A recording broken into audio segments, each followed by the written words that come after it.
Assalamualaikum. Hi everyone, Izzy here. Before we start tonight's episode, on behalf of the IZZY Does It team, I would like to express our sincerest gratitude to everyone who supported this show so far. We hope you enjoy watching as much as we enjoy creating. Secondly, is that we've decided to open up contributions, whatever you want to call it, like crowdfunding to keep the show on air.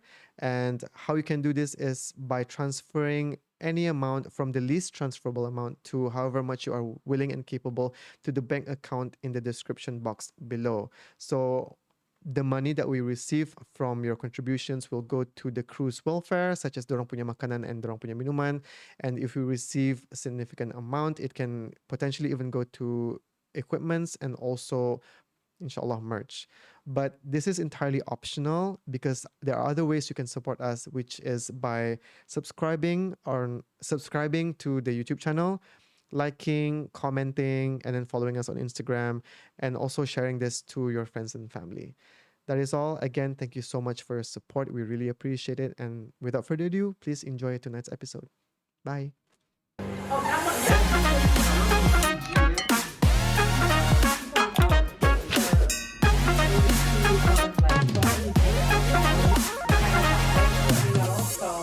Tiwin Aji, welcome to IZZY Does It. Thank you. Thank you for having me. Thank you so much for making the time. I really appreciate it. I appreciate you. Oh my God. We're already starting off on a really positive note. We're here for each other. Of course. Supportive.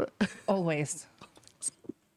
We did a little meditation before we started. did. Yeah. So we're excited. I think it helps create a sense of connection with everyone in the room, you know? I feel so connected to each and every one here. Yeah. And I hope you feel the same way. But for our sake, I want you to disconnect from all of this and just focus on me. I don't see them. Yeah, I hope my face is good enough for you to focus on. They're nothing. They're nothing. Just you. Yeah, just you and I. Okay, got it. Yeah, because I want to get to know you on a personal level, however much you are willing to share. Sure. Yeah, but just for context too, I met you way back when I was still working in Armada, and we've talked about this. Yes. Yeah, we had a photo shoot and we used your apartment kato. Yes. Yes. Yes, you did. Because your deco, and I want to say this again, it was wonderful. It was so lawa. Thank you it so didn't much. because I was in sales and marketing. Obviously, when I meet clients, I've seen other people's apartments, right? But yours truly was the one that was remarkable. Just transformative. It was transformative, which is why we used your apartment for the photo shoot. And I never ever got to see it. I never saw the results of the photo shoot. Armada, can you please send over the photos? It's okay. Years later, It's probably an archive. Too late now. Yeah. Oh. But no, I remember because I would also see you every time I had to go and pay my rent. Yes. Right? Yeah. Have our little chats. So I just want to say before we start as well, I'm so proud of you for just doing your thing. You know, this field of work is not easy to do the Brunei because there's not a clear path. You're kind of just finding your way, you know. And the fact that you've just come this far and you're doing this really great show. Oh my God. I'm really proud of you. Thank you so I just much. want you to know that. Oh my God, I do want to get into it with you though. Okay, But also from your POV, I appreciate what you just said, by the way. Because it has been a really tough journey, I would say. But everything that happened in the past, all the ups and downs, mostly downs, I would say. But maybe there has been ups, but I'm just oblivious to it and very Focus ungrateful. on the ups though. Yeah, but sometimes it can be hard. You know what I mean? At the end of the day, we all, as much as passion is important, we also need financial stability and freedom for our livelihood. You know, in a world where we can live off, where passion is the currency, I would be a millionaire or a billionaire by now. Yeah. But this is the world that we live in. We need money. So far, financially, we haven't seen much fruition, but inshallah, I do trust that it will come. Yeah, me and Floyd were very positive about this. And what you just said to me just now really means so much. So I do, it really does. Yeah. Yeah, you should keep going. You know, you've just got to practice being in the abundance mindset. Right? Yeah. Also put in the hard work at the same time. I'm a big fan of that, of just relaxing and just trusting that everything's going to work out in your favor. Yeah. Thank you. So we'll So get. woo-woo. We will. Okay, so I want to get into you now. Okay. I want to get into you. I want to get started talking about All you right, now. Izzy. Let's take it slow. Right. I understand you're excited. So after we met years ago, I started seeing you on social media. I don't know if you started sudah. So based on my research here, you between 2015 and 17, you started Winnie on Wednesday. I did. Yeah. Yes. So based on your own description here, it's a comedy web series that's aimed to provoke conversation on the legacy of colonization in our home country of Brunei. When did I say that? It Dari mana said- saja you research ni? Banyak lah. Wow, I have, okay. you know. I'm like, sure. Did I write that? Sure. Yeah. That But sounds in great. short, it was just a series that you post. Like it's really honestly hilarious. Thank I was you. just looking back just now on your Instagram. I honestly can see like it can be adapted into a TV series. Like it's one of Winnie, those. really? Are you joking? I don't know. Like I feel like it was honestly me clowning around. I know. I'm putting it out there in now, my so I apartment. hope that I get to see it happen. Maybe something like I don't. Yeah, some people have asked me like, would you bring back Winnie on Wednesday? Yeah. But I always feel like you've got to keep moving. Winnie on Okay. Wednesday had its moment. Yeah. And I will do other things. Yes, But yeah. probably won't do Winnie on Wednesday. Then share with us, how did it start? What was the inspiration behind Winnie Wednesdays? Winnie on Sorry. Wednesday. I'm just okay. Let's think. So it started because I had been at a time of my life where I was hiding. Some years before that, I was in a cult. This will be saved for my own show at some point. Okay. But I was in a cult, Yeah. and then when I came out of that cult, I was very obviously shaken. My confidence, all of that, was just like I lost it. Whatever spark, Yeah. I just wanted to hide, And so I'd spent some years just kind of being low key, and then. I don't want to attribute this to a guy, but there was a guy that I was like getting to know, and things didn't work out. And I remember thinking at the time that it was the first time in my life where something didn't work out in a relationship, and I was like, oh, this is really not my loss. Yeah. Usually. Anytime it's a breakup, right? It's very normal for all of us to, I think, to feel like, ugh, what is it about me? Like, what did I do wrong? But this was the first time I was like, oh no, this is, I knew in my heart, I'm like, I know I'm a bad bitch. I can You say that, are. right? So, but at the same time, I hadn't done anything. Like Yeah. in my heart, I knew that I was, but I just hadn't done anything like as evidence of Okay. my bad bitchery, Yeah. right? Yeah. And so I thought like, okay, you know what? Let's just get out of your comfort zone. Instagram had started introducing like 9-second video, I think at the Yes. time. And so I thought, okay, and at that point I had like less than 100 people on my Instagram because I was like, as I said, low key, right? And so I started doing these like a 9-second video. And for some reason it was getting a response from my friends. Like they thought it was funny. And so, I'm like, okay, I'll do another one the following week. And then after that, I thought, okay, let's try and make it a bit longer because it's so like 9 seconds. What are you really going to say? So I think the first one I did on YouTube was to do with like my eyebrows. It was just a skit about, so I grew up in the 90s, and as a 90s girl, if you're a real 90s girl, you plucked all your eyebrows off, that was a look. That was a look back then. Okay. And mine just didn't grow back when the trend decided that it was going to be a thick brow. It just didn't grow back. So, a lot of like my energy and effort in a day would be dedicated to trying to maintain having like a heavier eyebrow. And so I did a little like skit on that, on just like the high maintenance work it is of having to draw your eyebrows. And then that started getting a little bit of traction. I was like, oh, this is fun. Yeah. But my sole purpose of doing it, honestly, was I wanted to get out of my comfort zone.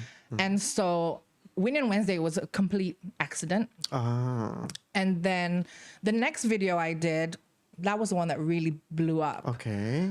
And I was not prepared for that, like at all. So I did a video that was basically just making light of the fact that when orang putih come to our part of the world, they just don't really make the effort to learn how to say our names, our words, right? Macam kalau kita ni cakap English salah, kena ketawakan, right? But when they just say, you know, Brunei Jerusalem, you know, like it's no one's really correcting them. And so I just wanted to say my piece on it. And it was something that I had felt for a while. And just because all my previous videos had been about makeup. And so like, I just thought this is going to be a random, like, you know, it's talking about something completely different. But I just wanted to say what I wanted to say. I was like, I don't care whether anyone can, you know, relate to this or not. So I put it out there, and wow, like a lot of people related to it. So it was very surprising, and it was very terrifying. Like the views were going everywhere. Like there were people like around the world watching it. Oh my God. Yeah, I was getting response from people in the US, and not even orang Brunei. Like just that's like how far it had gotten, right? As in mostly positive? Were there also negative? It was positive. No, it was overwhelmingly positive. There are definitely some people who, you know, felt triggered by that. But that's on them to work on. But at that time, were you afraid that white people might macam come at you, or you were like, ugh, whatever? Indah. Because why? Like if they do put, it's because I mean they did. I was definitely a couple of orang putih that had things to say, and a lot of locals as well that were sort of defending them. But to me, I'm like, well, this obviously resonated with a lot of people. There's obviously some kind of truth here. And kalau, if you're not guilty of that, if you're an orang putih who makes the effort, then kau terasa kenapa?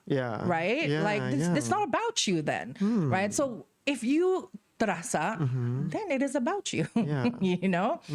And so I think for me at the time, it wasn't that scared me. It was just the attention. The attention. All of a sudden, you know, all of a sudden I was getting thousands of requests. And I was so like, I didn't know no one teaches you what to do when something like this happens. And I cried. I remember when it was like, the numbers were climbing so fast that I cried. I was like, what is happening? I was like, what? Yeah, it was scary because you just don't know what that means. You know? You just don't know. And so so that was so that kind of started Winnie and Wednesday becoming a thing. Then I had an audience. Then I started, you know, doing it more regularly, right? So that's kind of how it all started. Oh my God, you know what's so crazy? I feel so glad that you shared that story about the part where you cried. Because let me share you my story. Because like, I feel like people started recognizing me on TikTok. So I did a video about like a BIBD thing. And then it exploded beyond my... Were you... critical of them?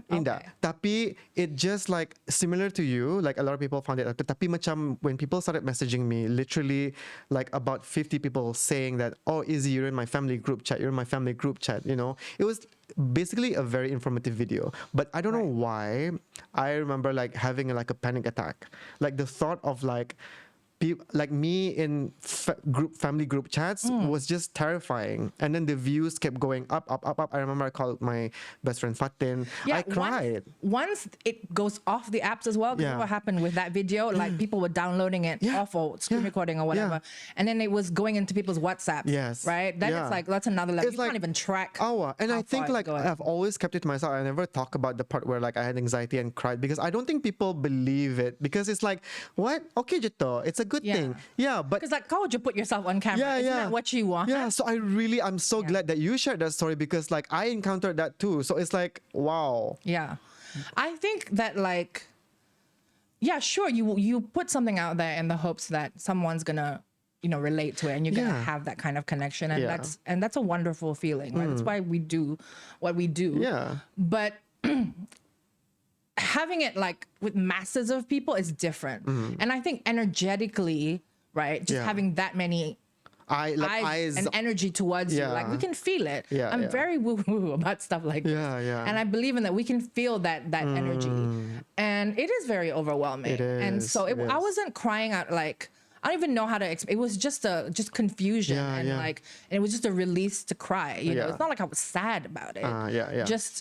It's just an overwhelming experience. For me, I think it was, I was very hard on myself too. I was like, oh my God, what they're probably going to criticize. Like, I was very negative about it. I was like, I'm so worried that they're going to criticize my room. I was so worried that they're going to criticize my face, my looks. I don't know. I think I still had braces on at that time. Right. So much I was a very insecure person. So that was a part of why. Look cute. Oh, thanks. Yeah. But just I mean, in general, like it's just, it's a cute thing to have. I thought it was cute too, but now I feel like I'm cuter without braces. Smile if they show them teeth. Yeah. But do you think being a bad bitch is similar to having confidence? You know, again, when I say like throwing out the term bad bitch, what does that mean, right? I think it means different things to different people. Okay. To you? To me, I think I'm a bad bitch because I've always been very authentically myself. Okay. The confidence thing, I mean, you have to have that belief in yourself, right? And I think I've had that definitely since I was a kid. Okay. And I think just the fact that I have lived a life on my own terms, that makes me a bad bitch. Okay. Yeah. I grew up my youth or my childhood. Let's just describe it as turbulent. Okay. Right? It was turbulent childhood, and there was a sense that I felt growing up that I felt like I didn't fit into what an ideal child would be like. Okay. You know. Yeah. I guess I've always been a little bit different, and if there is a human need to conform, let's just say I didn't really feel that need, you know, so I've always just kind of done my own thing, which but I think also like when you are young and you feel like who you are as a person doesn't fit into some people's ideas of who they want you to be, you're gonna either spend the rest of your life trying to meet those people punya expectations of who you are, or you're gonna do your own thing. You know, and I just wasn't. I didn't have it in me, I guess, to try and like work for someone's love, someone's acceptance, you know, things like that. And so now, ever since I was a kid, I just decided like, well, I'm not going to make them happy or myself happy from, not that I knew that as a child. I don't think you know that as a child. So I've just, like, you know, I have to go back in time. But I think, there was, and I don't know exactly like to delineate whether is that because of, again, like the upbringing, or is it that I always just have this kind of personality, or was it the combination of it, right? But I think I've just always known that I want to pursue the things that speak to me. And was that always the right decision? Maybe not, you know, in terms of what you're looking at and what you want out of life, right? Like, have there been many major failures in my life? Yes. But at the same time, all of that has shaped me. So I also have these massive wins in my life, right? I mean, it is part of your name. Oh, it is. So which I gave myself, by the way. Oh. Yeah. Tiwin is my own creation. Oh, wait. So do you mind sharing your... No, when I was 2, apparently, I don't remember this, but when I was 2, I decided that I was going to call myself Tiwin. I don't even know where the name even comes from, but the story goes, imagine how bossy you can be as a 2-year-old telling other people what to call you. But I decided I wanted to be called Tiwin. Wow. And because I'd never really, like, even growing up, like my actual name, it never really resonated with me. I never felt like that person, you know? And I spent a lot of my life trying to find what is the name that really like suits me. That's why sometimes you'll hear people call me Stella, because there was a brief period where I was known as Stella. Because I was just trying different things. Tapi last I'm just like, actually Tiwin ba is the most me. You know, it's not the prettiest name. It's kind of weird, but I think that's me. Yeah. I'm kind of weird, you know? So, yeah. Oh my gosh. Have you always been in Brunei growing up? No. Okay. So that could be like another factor, I think. So I left Brunei when I was 6. Okay. And we were living in KL until I was 11. In KL, like Diplo brat, right? So I was in international school. Yeah. And then I came back to Brunei for about 2.5 years. Sekolah Stipri. Oh wow. And then I left when I was 13 to London, and I was there until I was 21. Oh my god. And I took a year out during that time. So I was back in Brunei, I think when I was like 17. So I was working at KristalFM actually at that time when KristalFM first opened. As a DJ? Yeah. Yeah. Tiwin. I was DJ there. Tiwin ka? Indo. Apa? DJ, whatever my real name is. Oh my god, wait. No wonder I probably never knew about this. Yes. Yes, I was a KristalFM DJ. It was, I think, a few months after they launched. Yeah. In 1999. Yeah. Wait. Yeah. That's insane. Yeah. Like I even had like, I did like it started with, I was doing the afternoon show like called Crystal Mix, where you're playing music from like the 60s, 70s, 80s, 90s. And then you just kind of like move around. I used to co-host with DJ Ronnie. He was from RTB juga. But yeah, during my time, it was like DJ Hisham. I don't think you even know them because you're so young. Yeah. DJ Suzy. Siapa saja lagi ya? Jen wasn't even, you know, I mean, you think of Crystal, you think of Jen, right? Yeah. I was there before her. Oh wow. Yeah. I was only 17. Oh my god. Bear in mind. Yeah. So wait, so did any of the moving around like affected you as a child? Like macam have you ever felt like you have to leave friends behind all the time, or like macam like how did it affect your view of like relationships? Because they all seem to be short term because of, and this is the age where mobile phones weren't there yet. Yeah. That's true. You know what? That's a good question, but I actually don't think it really made that much of a difference. I think I'm very good at making friends. Yeah. And so that was just, it was never really a problem. Oh. Yeah. Yeah. Good at making friends. I'm good at staying in touch with friends. Yeah. As well. Even back then lah. I mean, when obviously like you do lose touch with some people. Yeah. I'm just trying to think back, like masa mi sekolah KL dulu. Yeah. Like, do I have any? No, but bear in mind that was like 6 to 11. Oh wow. So what kind of a bond do you really have? Yeah, I'm true. like trying to find you at this age in my life, right? Yeah. So, tapi my girlfriend at Stipri, you know, like Tati, Nazri's wife. Yeah. She's one of my best friends. We've been besties since 11. Yeah. We were in Form 1, di Stipri. Oh my god. And who else was there? Yeah, there's just like other people that I'm still in touch with from my Stipri days. Yeah. And then obviously my London days, still in touch with some of my friends from there. So I think I've that's not really an issue. Been an issue for me. Oh. Yeah. So after you came back to Brunei, you were at 17. 17. That was for my 1 year. I took a 1 year off. Oh, and then that's when you became a DJ at Crystal ato. Yeah. Okay, and after that, did you move out again? And then I moved back to UK after that. Oh, this is because the nature of your parents' jobs, ka? Or Inda, actually. We moved to London when I was 13 because my parents were doing their masters. Oh, and then they left after 2 years. And they actually left me behind in London. So I was this 15-year-old living alone in London in the 90s. It's wild, really. Sometimes when I ask my parents, like, what were you thinking? Like, why did you say? Yeah. They're like, that's what you wanted. I'm like, bandar pulang. Puncawan, like, bandar pulang, that's what I wanted. But like, was it the best? I don't regret it at all, obviously. I had the best time. I had too much of a good time. Ito ko balik ka for 1 year. Fail.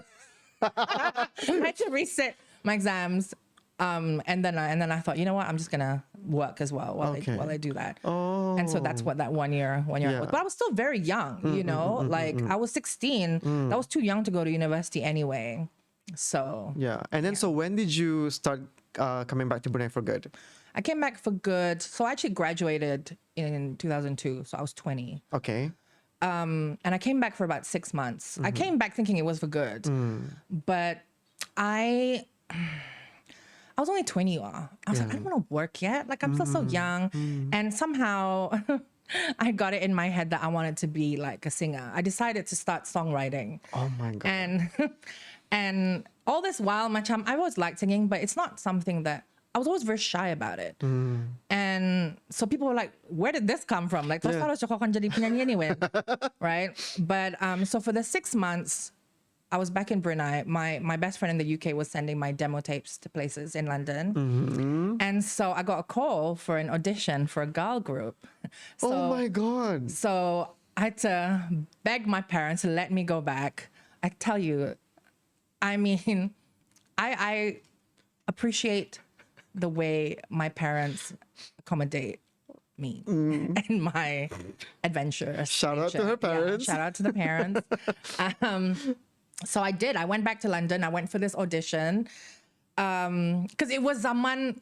Bear in mind, it was 2003. So it was a lot of like the manufactured pop groups. Yeah. It was that Do you era. remember what song you sang out of the demo tapes? Your own songs? During the audition? Yeah. No, it was very specific.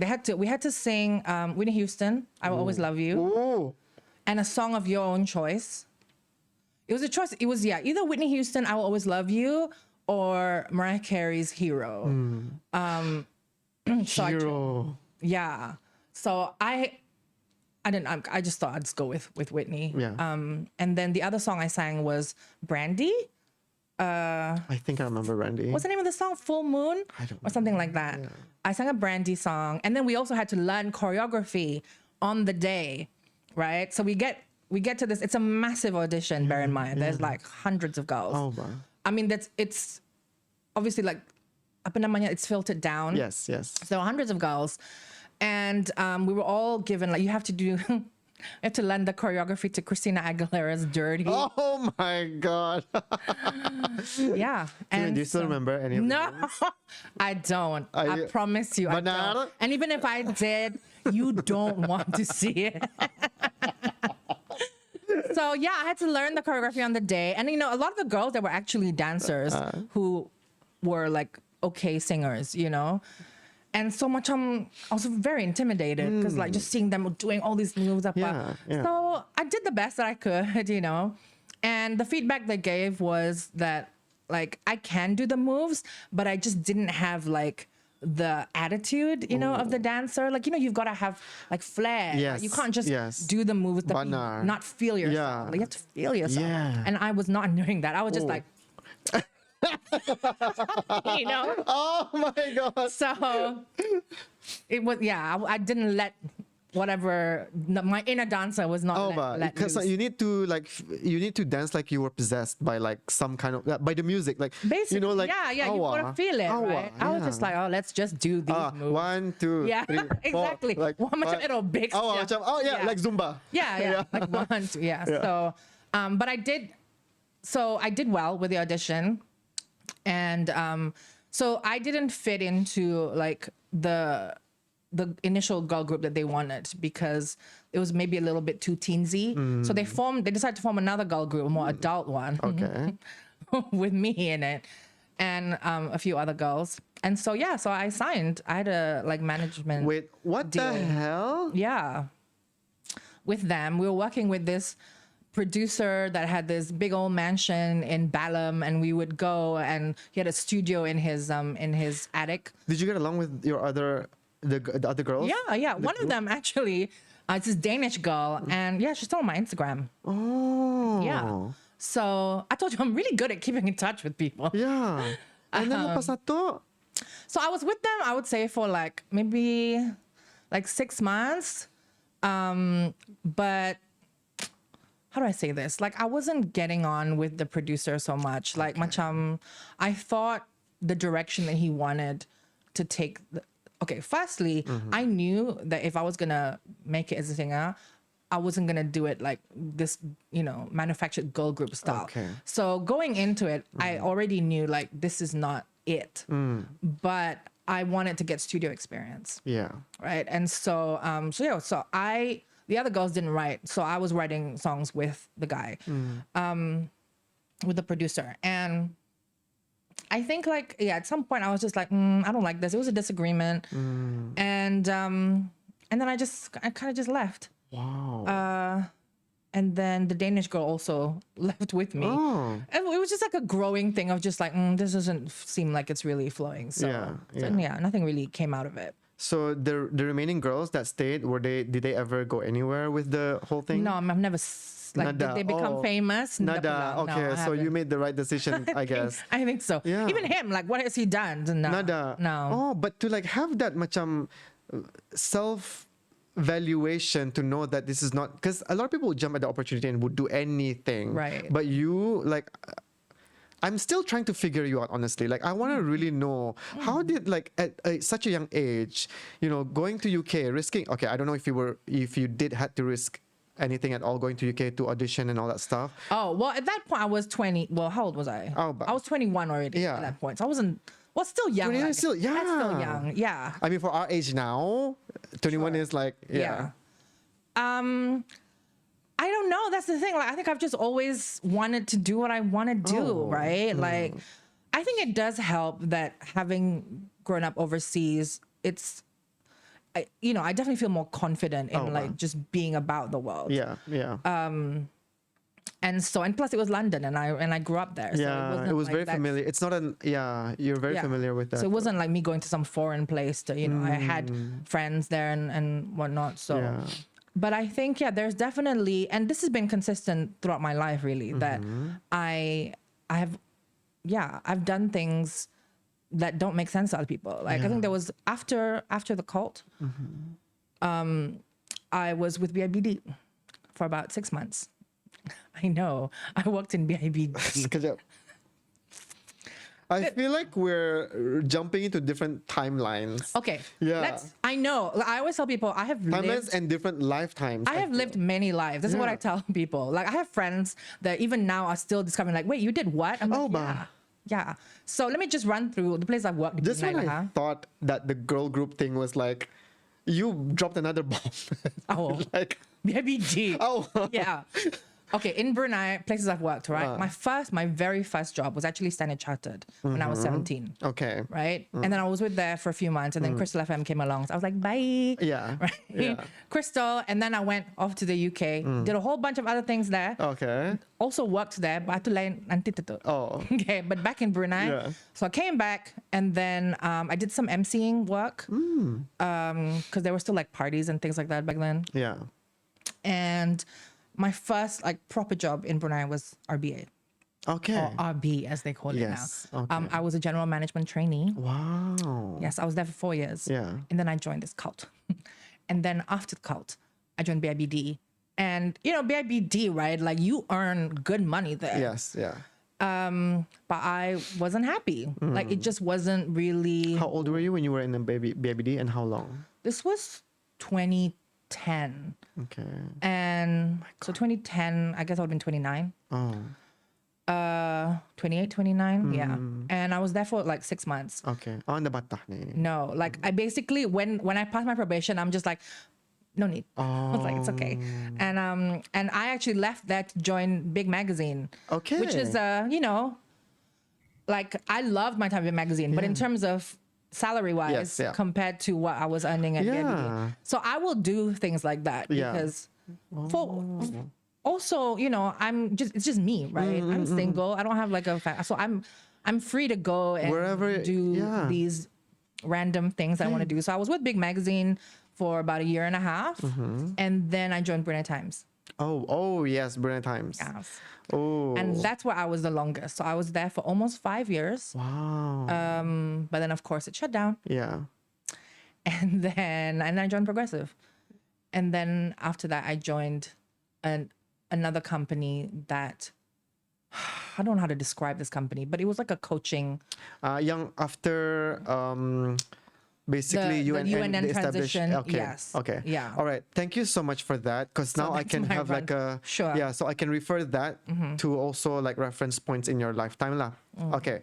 So I understand you don't want to talk about the cult for now. You want to save it for Yeah, your we're show. saving that, bro. Okay, we're saving that. Yeah. Because it's too long. Yeah. You know what I mean? Like Okay, you yeah, don't yeah. want to be the only thing we talk But about. just share with us how you came across it. You don't have to go into detail. Like, is it from a friend or From a friend. from a friend? So Yeah. the friend is in the cult. Was in the cult. Yeah. Is in the cult. Again, when I say cult, right? Like Yeah. it's Yeah, coba explain to those who are macam apa ka ni cult ani? it's like an organization that was designed like a cult. And a lot of people did think we were a cult. Okay.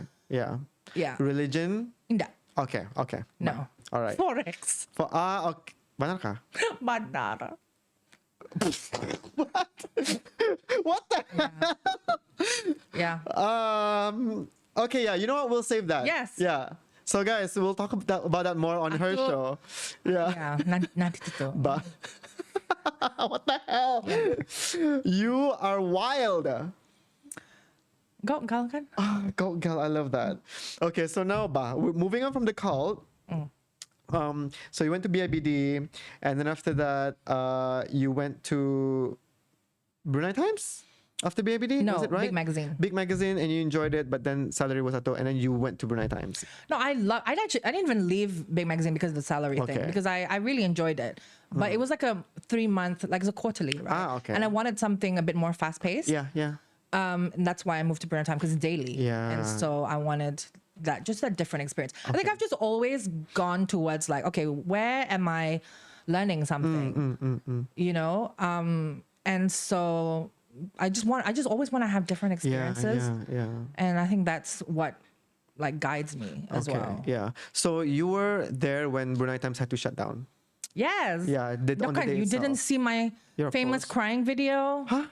No. Okay, this is the thing, yeah. I'm so out of the I loop. thought you did your research, man. What is I know. I mean, like, I scrolled through, but like, I want to apologize in advance. Like, I know there's probably some things that I should have known. That's okay. But I'm very No, like. I'm out not- of the I'm loop. not offended at all. No, in case. Yeah, of because course. not just you, because I know you have a lot of people like admiring you. I'm sorry to them too. Oh my God. Si Ziani na ka na tao, like, you know, like, I'm really. Please Oh, don't. Please yeah. don't ever make it seem like Okay, yeah, I'm yeah. like No. you know, Yeah, I know you too don't. big for my boots, Yeah. kind of. No. Indah. Of course, I But- don't expect you to know everything. Yeah, My but God. now looking back, how do you feel about that? The whole fiasco. How do I feel about the? Brunei Times, yeah. I think it's a shame, obviously, Okay. because I think it's a loss for journalism, right? I think it's important to have a lot of different, Outlets, Yeah. publications, yeah, of course. viewpoints. I think that Brunei Times when Brunei Times came along, right? And Brunei Times really did change the game for journalism in Yeah. Brunei.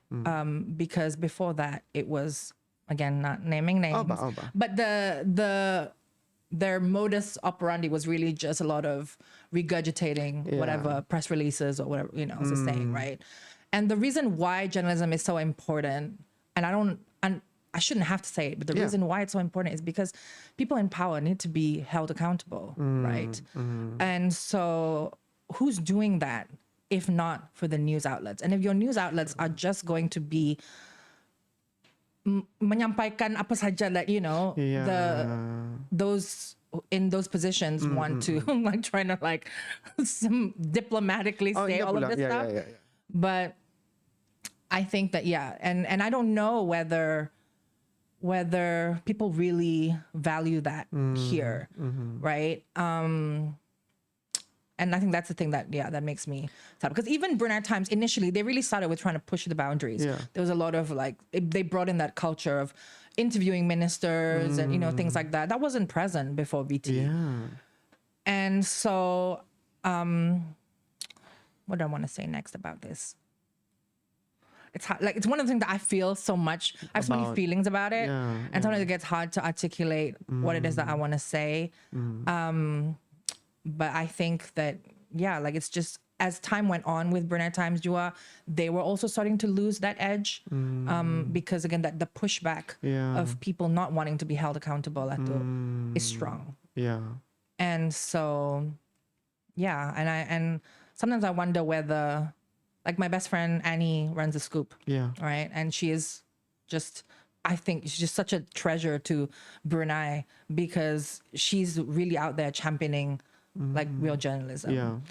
And yeah, I wish there was more support for that because. So did it shut down? Have people, like, is it official? Like I mean, it's only, I don't know if it's speculation or it's have been like stated already, like why it really shut down. I'm not even sure if we're allowed to talk about it publicly. Well, all of us had to sign an NDA. Oh shit. When we left, like when with the whole BT shutdown. Yeah. Okay. I don't even like, is it still valid? Do you remember how many years? No. Oh. I don't think there was I can't remember. So you can't talk about it ever? No. Okay. My chum, like, no, I have never talked about it and I never will. Okay. No, but like, I don't even remember what was signed on the NDA. Yeah. Like, yeah, I don't even know why it had to be, but you know what? Yeah. Like, but I mean, it already speaks volumes. The fact that you guys had to sign an NDA clearly states that it's, What? What are you saying, Izzy? I don't know. At this point, I don't know. Go to Reddit if you want to know more. I mean, there were people that were sharing things, right? And there was a narrative about another country being involved and things like that. Yeah. But there's more layers to it. Okay, It's not that cut and dry. Let's just put it that way. Yeah. Okay. Yeah. Damn. Okay. Wow, not only you've lived so many lives, but you've also found yourself embroiled in like some serious like. Yeah, I mean, when that thing happened as well, like I think it was just, you just never think you're gonna lose your job like overnight like that, right? I wasn't even there. I missed it. I was overseas. Yeah. And that's why I did the crying video.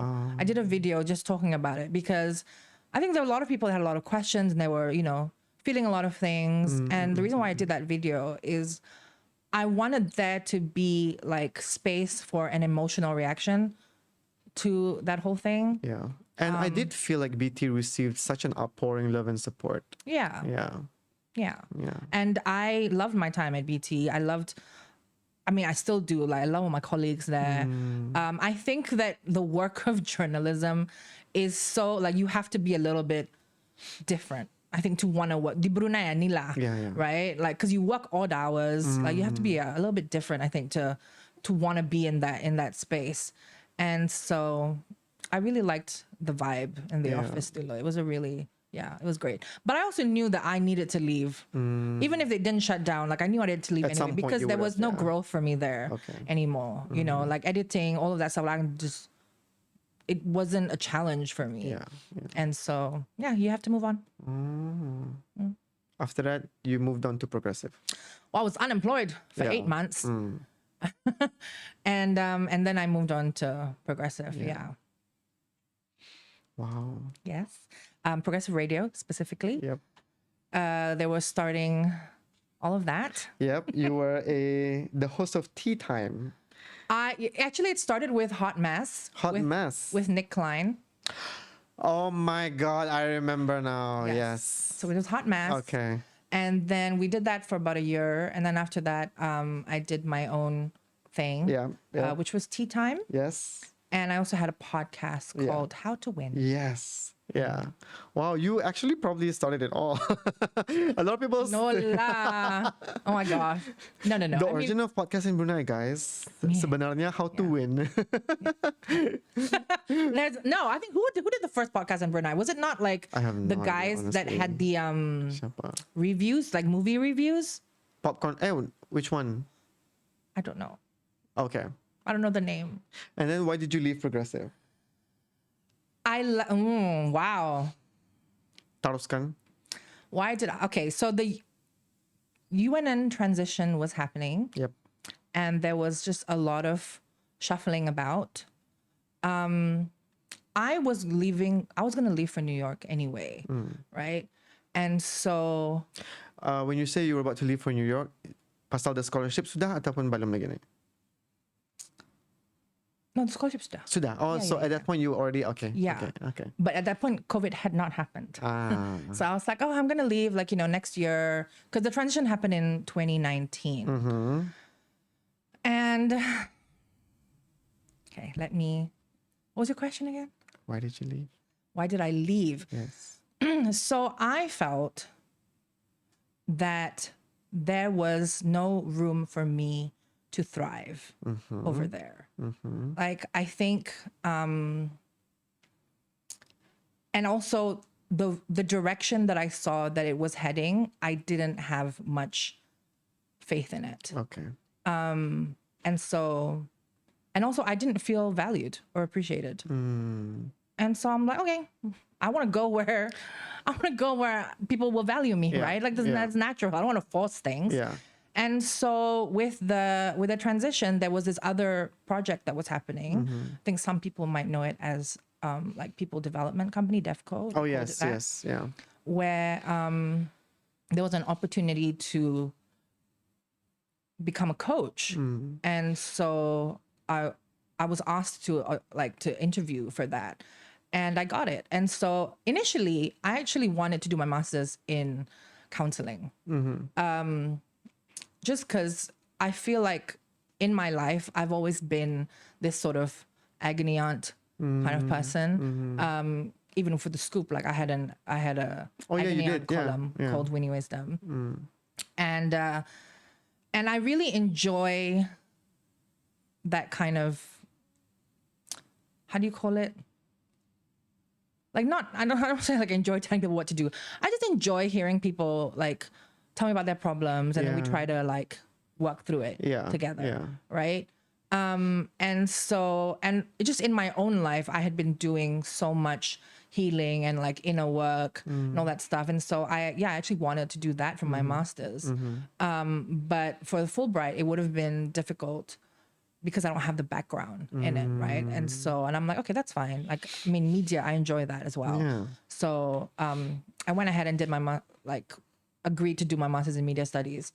But then there was this, opportunity for coaching, and it's not the same as counseling, but it's like they still at the root it's about like connecting with another person and trying to get to a better place in your life, right? Yep. And so I thought, okay, well, let's do that then, right? Because again, that's where I get to learn something new, do something different. So I thought, all in all, that made sense for me to leave Progressive. Yeah. So you mentioned just now, the reason why it sort of resonated with you, like the whole coaching thing, it's because you've done a lot of healing from your past. Healing from what? Trauma. Deep trauma. Okay. For a bad bitch, share with us what kind of traumas that actually got to you. It's, well, there's a lot of things that happen in your childhood that will shape you. Okay. And as much as I would love to go into detail about my childhood trauma, it's tied to like other people's lives. Okay. And I don't want to put that out there. But like, I can say that I did go through deep trauma. And when that happens when you're young, it really shapes, like, it's your formative years, they call it, right? Yeah. And so that really shapes like who you are like as a person. And I think for me, it just made me really want to understand people. And it made me really want to understand why people are the way they are, why they do the things that they do, why do we harm other people, things like that. So it didn't always become clear that like, wait, let's go back. So growing up, I think like naturally because of that, right, that desire to like understand people, I always had this kind of like wisdom about me, even though I was like I remember as a teenager giving advice to like people older than me. Wow, macam tahu je kawan, right? But like I remember meeting those same friends like 20 years later, and they'll say, "Oh, I still remember that advice you gave to me." I'm like, when I was 14, Yeah. So I think there was definitely something there. Yeah. but of course you're young and it's not gonna, it's still very raw, whatever that ability is, right? But then like, and then as you get older, you realize like, oh, things are really not that black and white, right? Because to an extent, like you know, I enjoyed fixing people's problems because then you get value from like, oh, I know how to fix it and I feel good about myself because I know how to. So it becomes about you. So I had to learn that lesson as well, that like I was getting, it wasn't just about me. Kan menulung orang. Like I was also feeling like, oh, I feel good in this because I can help you. And it also made me feel like I know everything, right? But you know, life will always humble you. Yes. And as time went on, like I understood that things are not that black and white.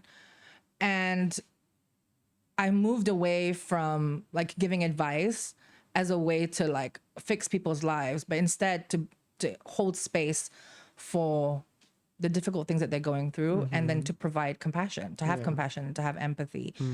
And so when that, so that I think like helped me get better in being there for people.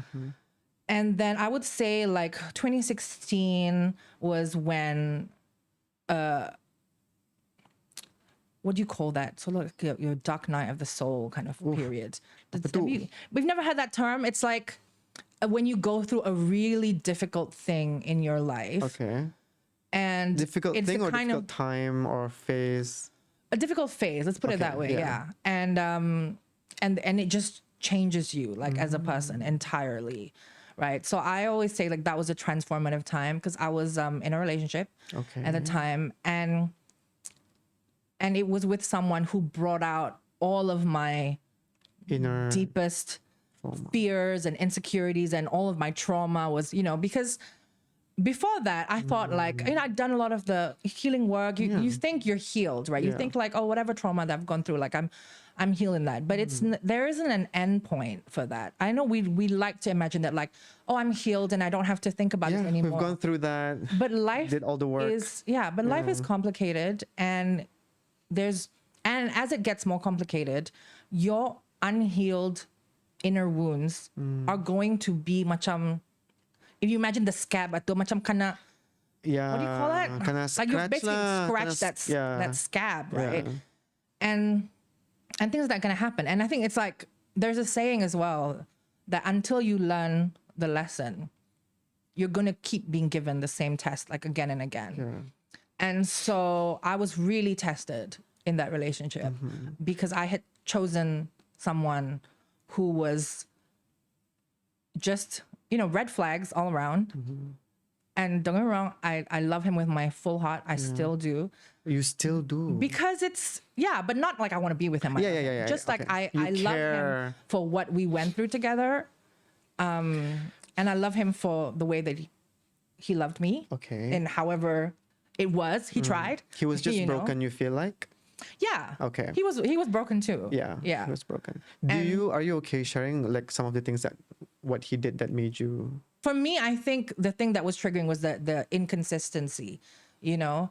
And then me choosing to still be in that kind of situation. One of the things that I realized from being with him, that I had a pattern of choosing, well, emotionally unavailable, but I had a pattern of choosing someone where I felt I had to earn their love.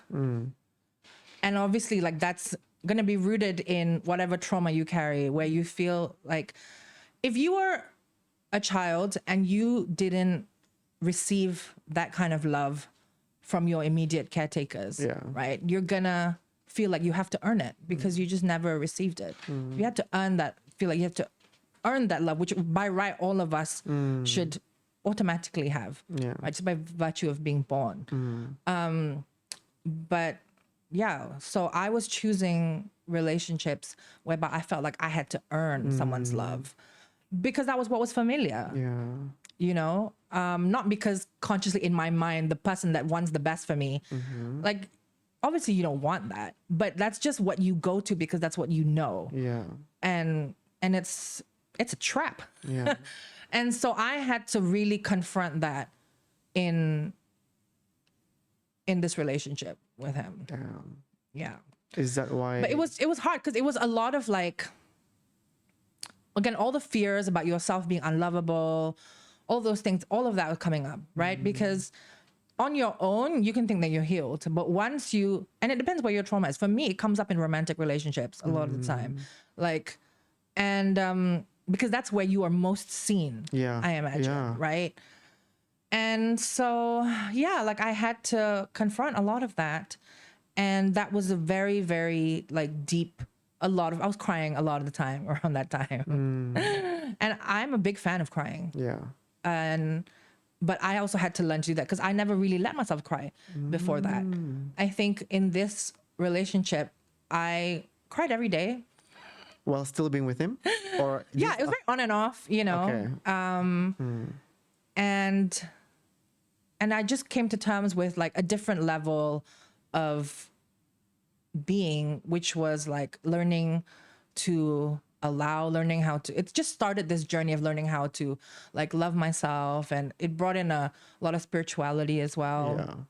But I would say, yeah, that was a really transformative time. And the years following that, it was constant upheaval in my life. It was constantly being starting from 2016, that relationship, and then Brunei Times shut down. And then it was just, I was constantly being thrown into new environments, right? It was just a very steep learning curve of how do I come out of this as a better person? Yeah. Does that make sense? Yeah, it does. So now we've managed to unlayer that bad bitch thing. Yeah. I mean, I think like when people think of someone who's like a bad bitch, right? It's not like you've led some sort of perfect life. Yeah. It's your very imperfect life. Yeah. And how you have risen above that. That's what makes you a bad bitch. Yeah. Right? Yeah. Do you think like the reason why people like to portray themselves as bad bitches, doesn't matter if it's like on purpose or like macam just subconsciously, is because they have a lot of, they're damaged? I think that, yeah, for sure that sometimes it's almost like a call to snap out of it, right? It's like, it's an inner language thing where you like, how do you build yourself up? How do you feel better about yourself? How do you instill confidence in yourself? And so definitely see a lot of like young girls talking about that. And the thing is, yeah, everybody has insecurities, right? Like, and I think that is what's the word? The fallacy of when we look at someone and you think they're so confident, right? Like, of course, they also have insecurities. You know, I have my days where I'm like, I can't connect with a part of me that's empowered because I have depression sometimes. You know, it tends to be related to like during my period, so like PMS related depression. But sometimes it comes and goes as it pleases. And that's only happened to me more like as I got older. And so, yeah, sometimes like that is the thing that you have to remind yourself, like you have to remind yourself who you are. And that you are a bad bitch. You've got to, you know, to get into that space as well. But sometimes it's just not accessible to you. And when that happens, then you kind of be like, okay, it's okay. I can be a sad bitch today. You know? Like, it's you can fine. take off days from... Like, you're not going to be that all the time. But even when you're not that, you're still that. Does that make sense? Right? Like, it's just... It's it's part of you. That it's like, you know, you want to put it, tapi you can see it. If you feel like it, you can, you know. I mean, I can. When you ask that question, I'm like, is that something that people think? This is like, oh, all these bad bitches are actually just like insecure. But everybody is insecure. Right. But what makes you more than that? What makes you the bad bitch is just like, yes, and this is the work that I'm doing. To like overcome that. It's also similar to like when people say, oh, Sianoni, he's so nice, she's so kind. But in my head, everyone's nice. But nice people are capable of doing bad things too. You know? Right. I mean, that whole difference between nice and kindness. It's like, but at the same time, people who are kind are also capable of. I just think that it's not black and white. You know? Of course. It's like today you wake up, you decide to do something good. But tomorrow something might flip and like, I'm going to kill someone. I don't know. You know what I mean? Yeah. I think we all have to have more compassion that everyone is going through things. Yeah. And I think we all need to understand that we are all a product of the life that we have had, right? If I lived your entire life experience, then I would be like you, right? It's just, and I think a lot of where there's a lot of tension is when people want you to be like them. But I'm like, oh, I'm sorry. I'm not you, right? And they want you to think like them. And to me, I gained a lot of peace once I allowed people to just be who they are, right? And that comes with also having healthy boundaries. Yeah. Because only if you don't have healthy boundaries do you need someone to be something to you that they're not. Yeah. Right? But if you're good, if you love yourself, then why are you mad about what other people need to be and need to do? Yeah. I have one question, but before I get to that question, I want to ask you one last time before we move on from that relationship that you had. I know people who are in relationships who cannot see that relationship or that person that they're with is bad for them because they're so like deep in love that they choose to put a blindfold on. As long as they're with that person, they're okay. So like, what was the moment for you when you realized that, because like you said, like you love that person, kan? What was the moment for you? Was there anybody like telling you like, hey, you know what, are you being Everybody. stupid? Everybody was telling you. Yeah, but of course. when did you finally listen to your voice that, you know what, as much as you love this guy, like as much as you know how much it's gonna pain you, like today's the day that you have that conversation. So all of my friends definitely were like, girl. And I think we've all been that person for our friends as well, where you're like, girl, stop.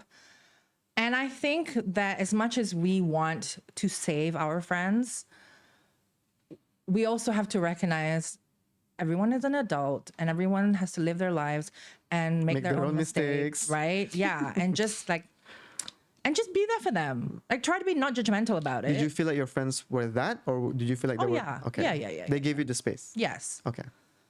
Like, if I had judgmental friends, they would not be my friends. Okay. Because I'm not going to surround myself with people that are going to be like judgy. Yeah. But I think the best thing that you can do if you love your friend, just show them you love them. Show them what it looks like. This is what love looks like. This is what love should feel like. Yeah. But ultimately, like, just be there for them when they need you without, like judging why they're in this situationship or relationship or whatever, right? And so, like, for me, like, it needed to end anyway because he left. And there was obviously like some part of me that was hoping that he would come back. That carried on for some time. But then, like, you just kind of just get on with it and you just get used to, because we stayed in touch and then we would still fight, and it's just like, and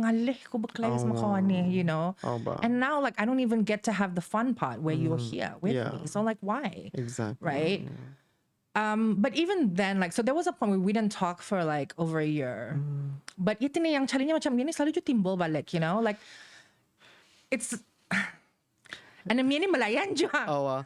No, because like, so I know like macam there's a saying like macam from my female friends, like, guys, they know when you're about to move on. Yes. They have that radar, like, oh wait, she's gonna forget me. Hold on, let me like pop back in. Oh, absolutely. Knock knock. Hi. Yeah. But I do think that we have like a special radar. There's something, because it's not just him. I do it too. Yeah. Right?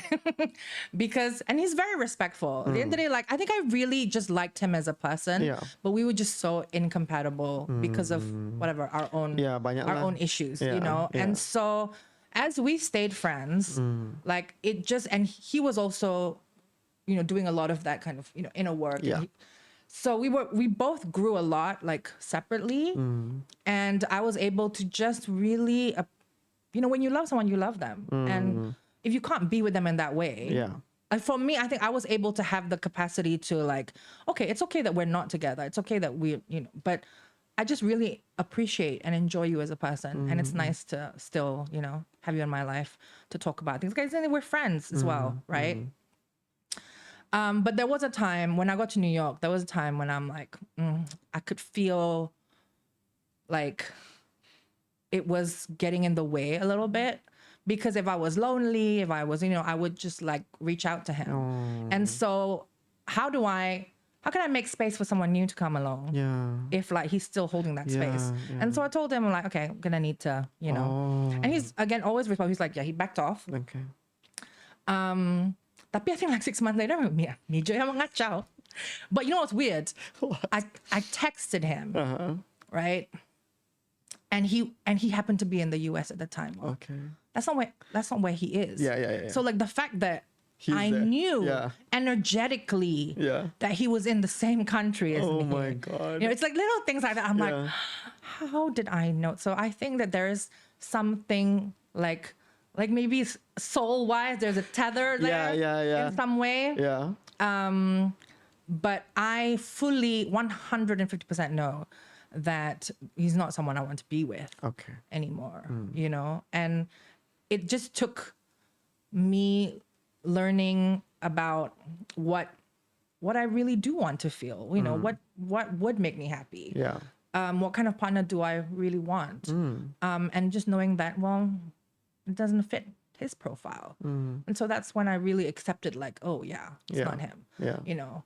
And I really wanted it to be him. I just, some somewhat, you know, like, you know, when you just want it so badly.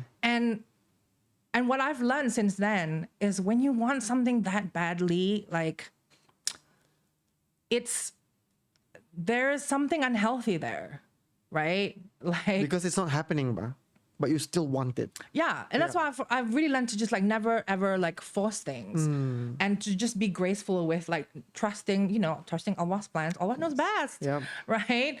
And so, but at the time it was just like, why isn't he the one? Like, why can't you make him the one, you know? And now I'm just like, thank God thank God he didn't stay. It was all of those feelings. And it's just, you just have to lean into trusting and not holding on to what's not for you at all. Because it's so hard, right? When you're in that moment and you just, like, I've also experienced like macam moments where I feel like, is this it? Like, is this it? Like, is this like macam why are things not happening? Blah blah blah blah. And then like macam why like some friendships or some relationships are not working like right now because you're in that moment. And then months or years later, you're like, oh my God. Yeah. Right? It's just so crazy. It's like, thank God all of those relationships in the past did not work out. Yeah. Like, I have no regrets over any of them, but I'm also really glad that they didn't work out. Yeah. You know? So yeah, but I think it's just, I'm at a place right now where I just really want to just appreciate people as who they are. Okay. Right? So. Do you find dating in Brunei hard? Like, yes. Okay. Yes. What question is he? Yeah. Or do you take that question as dating in general? Dating in general is hard. But dating in Brunei is even harder. Okay. Yeah. I mean, I don't even think about it at this point. Okay. When I'm in Brunei, it's like, no, I date when I travel. Yeah. Okay. That says a lot. Oh. Brunei does not equate to dating. It's just I think like, for one thing, I'm a big girl, yeah? And let's be real here, like the fat phobia is rampant. And so I knew, like, again, growing up, I've always been on the chubbier side. Okay. Right? Like, pernah pun aku kurus, but I forced it. You forced it? What do Well, you I mean, I was really like working hard, at it. You know? But that's another level of like the dating and acceptance kind of thing with the weight stuff. Because you just feel like, well, who's gonna love me being at this weight? Right? I don't operate in that kind of like thinking. But I am very aware of like what generally is like desired. Yeah. Especially like di Brunei ini. Also, I'm tall. Yeah. You are actually really tall. And I don't want to date someone shorter. So that already limits, right? Like, I don't want to date someone shorter. Yeah. And like, a lot of men out there want a thin lady. And So macam clash bah? yeah. Oh bah. So of course dating here is gonna be hard. Yeah. Yeah. So you mentioned just now like you don't operate with thinking like macam in terms of appearances lah tu when you said that. So I wanna take this opportunity to like maybe ask if you have any, I hate to use the word advice, tapi macam okay, advice, because I can't think of any better word now. Okay. For women who are feeling like they are valued based on their appearance, how do you think they can find that inner voice to be completely accepting of themselves more? Yeah, That's a great question. Also, Yes. I have a follow-up to that. The follow-up is like, how do you balance that with making sure you're also healthy? Because a lot of conversations, especially in the Western world, it's like people can't find the balance between body positivity, sorry if I'm using the word wrongly, and health. Yeah, so if you can also, because I'm also genuinely curious. I think a lot of the young women have kind of, I feel like Gen Z is such a special generation. And I really hope that they're moving away from Because that of their kind wokeness or what? archaic thinking. Please don't use wokeness. Like, Oh my God! Wait, kenapa orang tua kah? Or what? it's just like, just the word Am I woke. using it wrongly? No, but like there's a whole discourse around the word woke Okay. that I would rather Not go into. not go into it here. Yeah. Okay. What was I saying about like younger girls? I think a lot of women now are starting to hopefully to see that this is a scam. Yeah. Like, of course, we all want to look good and feel good. Like, that's understandable. But to only have your value to be based on your looks, it's a scam. It's a scam for you to keep spending your money on things that will make you look or feel that way or whatever, right? But again, it's like, it's not fair, I think, to put all of that on the woman, because it is a societal thing, right? To value women based on the way that they look. That has been the way for a long time. Yeah. But I think that things are changing with that.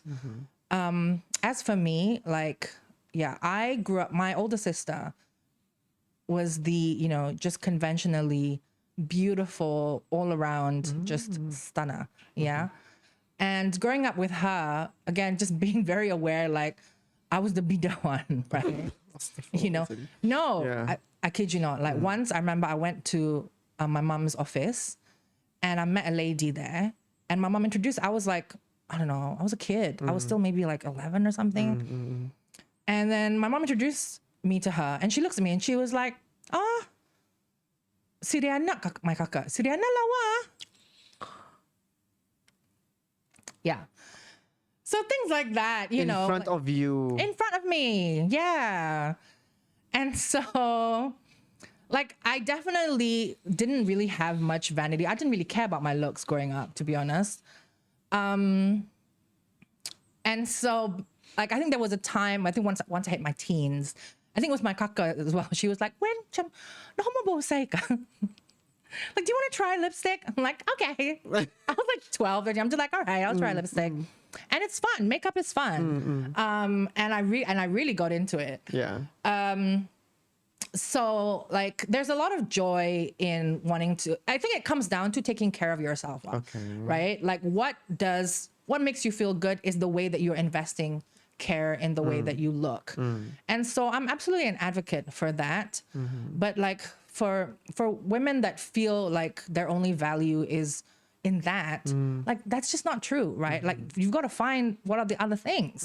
Like, to me, I'm glad that, I was perceived as like bida, because then I really built on this personality, right? I'm like, okay, it's all right. Like, I have other things, going for me.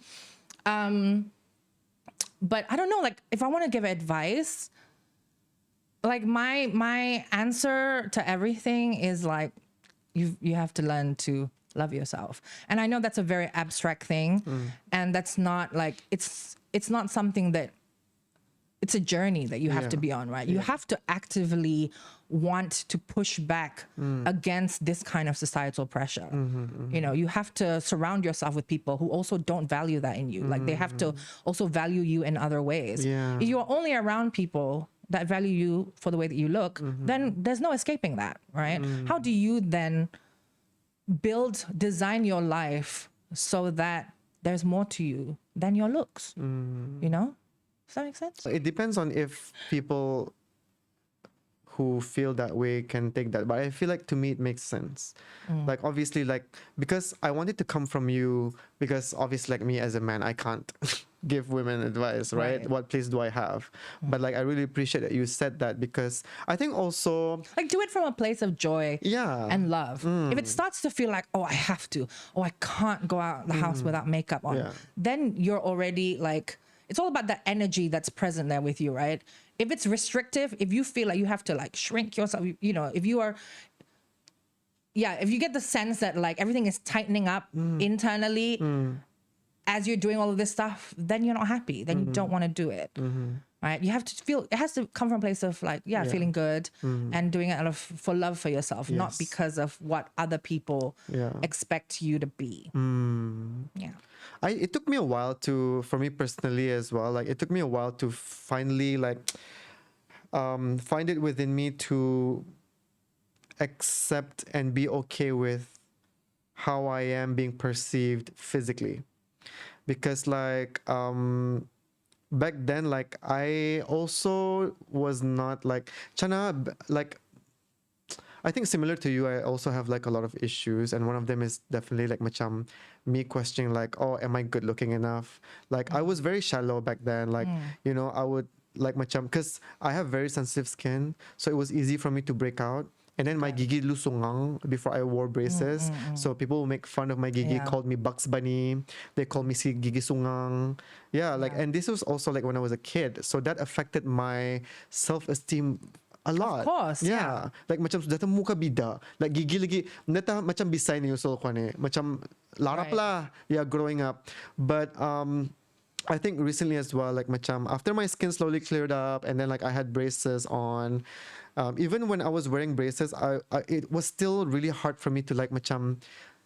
I was trying to understand why looks mattered so much to me, and I think a lot of it obviously comes in our natural behavior as human beings to compare ourselves to other people and the media that we consume. We're always seeing gorgeous people on the television, always like. Well, that's who gets attention, right? It's, and from that you have power. Yes. Yeah, so and you kind of also there's a lot of privilege with being lawa. You know, like I have been thin and perceived as pretty by people before. Like I have existed in that form in my life. But the thing is, and this is why I say it's a scam. Even then, I was still so critical about the way I looked. It's not like I looked at me and I'm like, finally, kurus, kulawa, you know, like, no, you're still so critical. I was in my 20s and I was still fussing about my body so much, about just like, you know, and so like, Inda jua, you're still not at peace with yourself, right? So really, it's about inside rather than like what's going on in your mind. Rather than if you think anything external is going to change mentally how you feel about your body, like I don't know if that's true. When you said tadi macam like it matters who you surround yourself with, I think recently, because I've been surrounding myself with like amazing friends who see me more than how I see myself, I think that finally also helped me truly see myself. Like sometimes I'm like, oh man, it takes other people to see me. Borta, I can see myself. Like it's sad, but like it's also like a journey I feel like most people have to go through, which is why it's very important to like choose people who choose you for you. You know? Go where you are loved. Go where you are loved. Go where you're appreciated. But so, again, like my motto, don't force it. If they don't love you, like, okay, just leave. Go leave. Exactly. Find someone who does. Because I promise you, there are people out there who will love you. In whatever way, right? When I first heard about self-love, that concept of self-love, I'm just like, of course I love myself, right? Like it's it's still very abstract. I think a lot of people know the term, but like, what does it really mean to practice self-love day in and day out? And that takes work, you know, and that's kind of one of the things I'm going to do a little shout out for my upcoming venture. Oh, go ahead. Which is Utaraku, which is like a community-based, a collective offering emotional wellness through community-based care, right? And so one of the things is, when I said about having to surround yourself with people who will appreciate you and feel the same way, that's kind of what I want to carve out with this space, you know, of just trying to find more like-minded people who want to practice more kindness and, you know, love and care in their lives. But not everybody has that, and sometimes I think that's why they're so unhappy. You had another question, right? Oh, I have multiple questions. Oh, okay. Yeah, no, tapi to follow up with the question yang from apa tu, yang tadi pasal self love itu, there's also a conversation on how do you balance body positivity and health. Body positivity and health. Yeah, That's funny that you asked that, because what is the difference? So like, why are those not like, are those two things incongruent? Like, what is it? Okay, let me try and articulate it as the best as I can. Okay, and I want to apologize in advance if I'm not putting this out or saying it properly. It's okay, Izzy. Don't worry, we're safe. I know. But just in case other people, because sometimes sekarang the paham context, you know. Sure. Suddenly there's a headline that says Izzy's like whatever. Fat shaming. Yeah. So macam there is a huge importance in balance, right? So how when talking about like macam body positivity ato and being happy with yourself, how can one make sure that they're not overly indulging in being happy? Because it can be. What does that mean, overindulging in being happy? I hate to make this comparison, but like I just want to use an example, right? So food can make someone happy. But if they can, if they can uncontrollably, obviously it can make you gain weight, and it can also give you multiple like diseases lah. Okay, so you're asking like, yes, you should be happy with yourself. Yes, but at what point, like, do you have to worry about your health because now you're too fat? That's what you're really asking.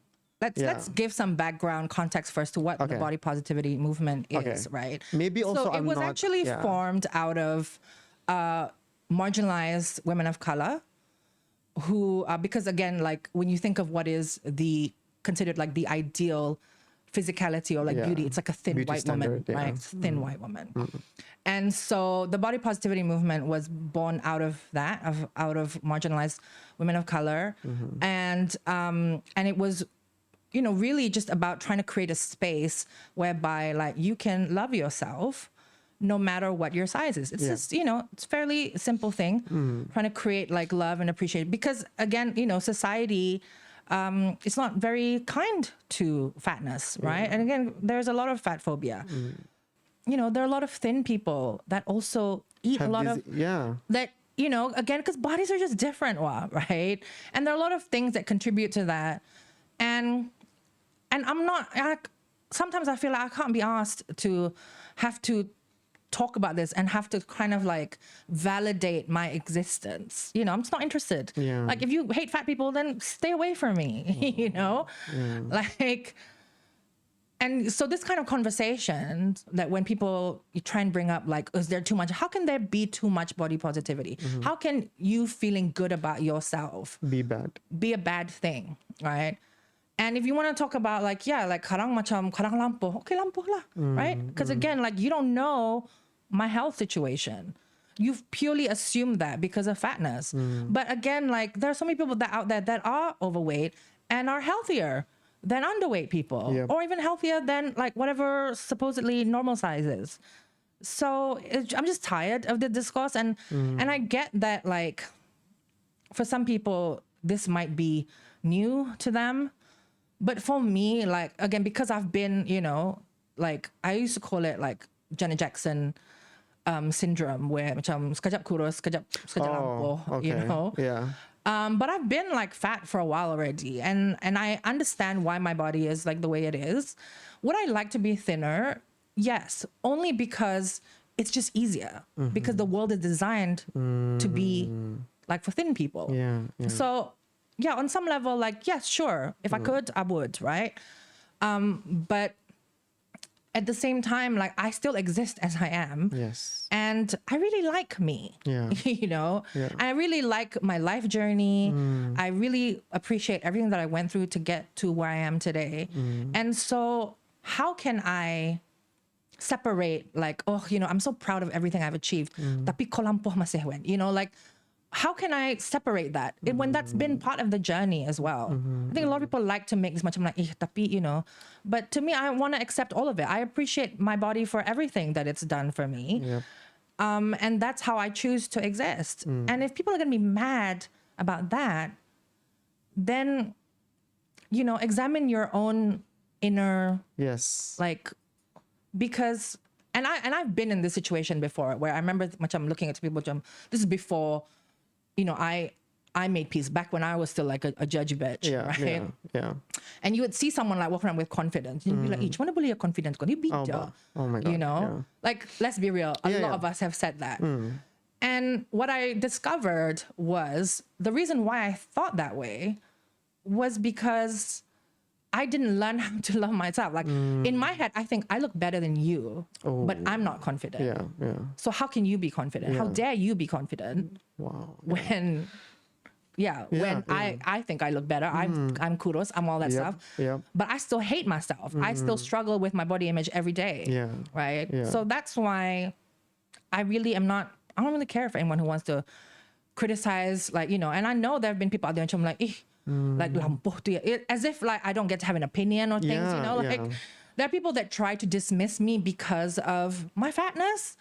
And it's like, well, okay. I mean, again, you do you, but just like stay away from me. Right? And check yourself. Yeah. Because if I'm here minding my business, loving myself makes you mad, why? Yeah. Why are you mad, boo? Yeah. Why? So. Oh my God. Yeah. Thank you so much for sharing all of that. No, you're welcome. Yeah, because like this is the thing, right? Macam, sometimes I live in like a bubble that I am very like ignorant or oblivious to all of the things that are happening around me, because like it's not happening to me, which is why like I really appreciate when we get to have conversations like this. And I do also want to apologize if like it crossed a boundary or like triggered something. But then again, but like it's just something that I guess like I have never really vocalized, because I know that it just creates so much discourse of like people who, you know, people who have are very vocal with their fat phobia will have things to say. And I just don't want to be in that energetic space, no. you know, with them. But another thing I actually wanted to add on as well is like, in my head, right? Because you're taught that when you're fat, like you're unlovable, that you're undesirable, all of those things. Tapi sebenarnya Han, like I was surprised. Tapi macam di New York apapun, like still laku still dating hotties, okay? Like even macam and the thing is that it makes you feel so like, benar ke ni? Like, does this gorgeous man wanna date me? Like you feel like this can't be right because of how much it's so drilled in that you are not lovable, right? That and even all the time whenever you see like a fat woman in a happy relationship with a gorgeous man, people never believe it. It's like no. Sometimes even I'm just like, how? You know, because you're just taught that so much. But interestingly, I think the thing is, I know that there are men out there that do like a bigger woman, right? But because there's like so much shame around it, they can't even be free to like, you know, because or whatever peer pressure kappa, right? But I know they're there because they be sending me, they be in my DMs, you know. But my point is like, it's just not true. So there are people that will find you desirable however you look. Just go to where you're wanted. Yes, there you go. Yeah, thank you so much for sharing all of that. Really, you're welcome. Thank you for creating the space for me to just rant like that. Now we can talk about the fun stuff. Oh, okay. Yeah. stuff, right? Yes. Oh my God. Do you mean this hasn't been fun? It has been fun. Let's talk about like something lighter. Lighter, okay. Like I'm already sweating. Okay, so you just got back from New York. Yes. And I know you posted a video. Yeah. Everyone's been asking, but you know, I'm gonna save you the trouble because you've already said that in your video. I want to get into GaukGal and Utaraku. Oh, okay. Yeah. GaukGal. GaukGal. Oh, like bad gal. Misty. Bad gal Riri, right? So in Okay. yeah. Okay, bah. Please do share us. So GaukGal is for my creative, I call it my creative brand. Okay. So it's for my creative projects. And I gave it that name because dari dulu sudah karena, you know, just because again, like I like to do things on my own terms. So macam Gaukness Tiwin Aji, right? And I thought it was funny, and I just thought like, you know what? Yeah, I'm Gauk, and that has given me like the opportunity to really see things in a different way. And I think I bring something different to the table because of all of my life experiences and because of my Gaukness. Yeah. So GaukGal. Yeah. And so the idea with that is to do like all my creative stuff. So I want to do documentaries. Yes. I have a TV series that I'm writing on polygamy. Oh my God. Yeah. I want to do like a live special at some point. Okay. There's a lot of things. Yeah. Yeah. But I'm just one person. So I think since I got back, I'm just like, bahan ko buat dulu ni. Like I've just been, and again, I'm not very structured or disciplined person as well. But yeah, those are the few things that, some of the things I want to work on. Which one are you most excited about? I don't know. I love all of them. Pick one. I really do. If you were put on the spot to like pick one that you get to do right now. I think the one that's most important to me is the TV series on polygamy. I think, so back when I was at Brunei Times, I was asked to write a series of feature articles, and I chose polygamy. I wanted to understand a little bit more about it, you know? And I did a lot of research. I interviewed so many people, like, you know, first wives, second wives, women in waiting to be second or third wives, some in successful, like where they all get along, you know, but some that's also like not. I didn't get to talk to that many men. Oh. I love that laugh. Not a lot of men ready to talk about why they want to have so many wives. And I also talked to the children. Like it was, I talked to Sharia court. Wow. I really did a lot of research. And it was going to be an 8-part series. Okay. And just talking about like the different aspects of it, right? And they knew that I was writing this. I had the green light for it. But then when it came time to... Oh, okay. When you said they, it's like the editors. Okay, yeah. Yeah.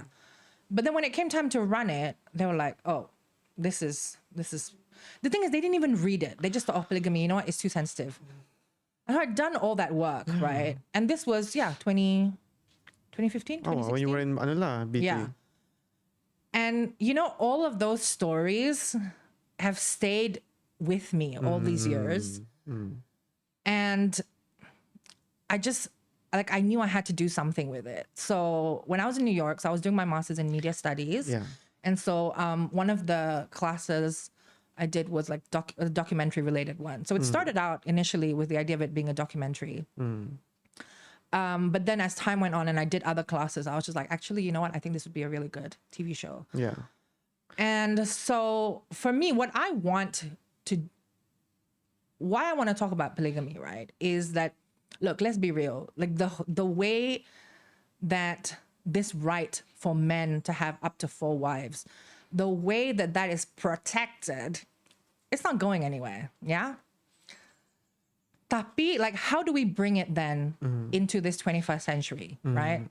How can we approach polygamy in a way whereby everybody wins? So that's what this TV series is going to explore. Fictional, inspired by true events, or because it's a series, right? It's both. Okay. Some part of it is embellished, you know, but it is like loosely based on Oh God, Tiwin. Yeah. For our so that's sake. very close to my heart. But so I've actually like I've written the pilot script. I've done the pilot episode for it. The idea was actually to start trying to like shop around, you know. But yeah, I don't know. Like I still the rest of the episodes have not been fully written yet, but the structure is already there. Yeah. The story in its entirety is already there. And I guess I haven't figured out whether is this something I just want to like sell the script, right? Like have someone else do it, or most likely what it is going to be is no, I have to be the producer for it. This is my story. This is like, it's so close to my heart. Yeah. But I'm not there yet. I'm not there yet where I'm ready to like carry out a film production, like a whole thing.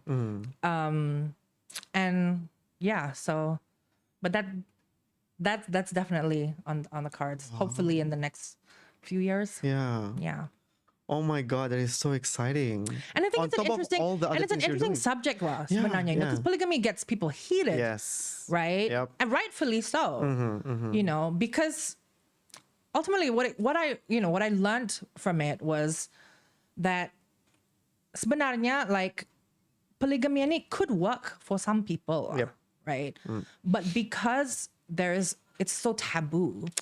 And it's funny that it's a taboo because it's perfectly legal, right?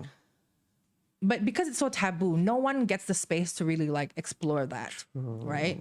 But I understand why it's taboo because the way that it's carried out is the women are so unprotected, right? Like, okay, of course, the men have the right, tapi it doesn't stop there. Like you have your duty as well to your wives. And that's where there's a fall off.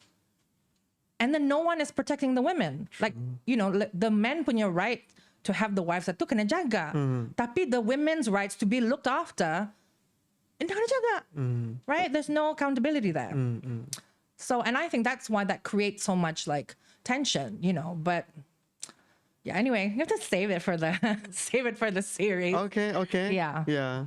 Oh my God, but that's so kind of the root of like what I discovered when I was doing all of my research. Wow. You know? Yeah. Is that, actually, like, and it also made me rethink a lot about our ideas of love and loving just like one person only, you know?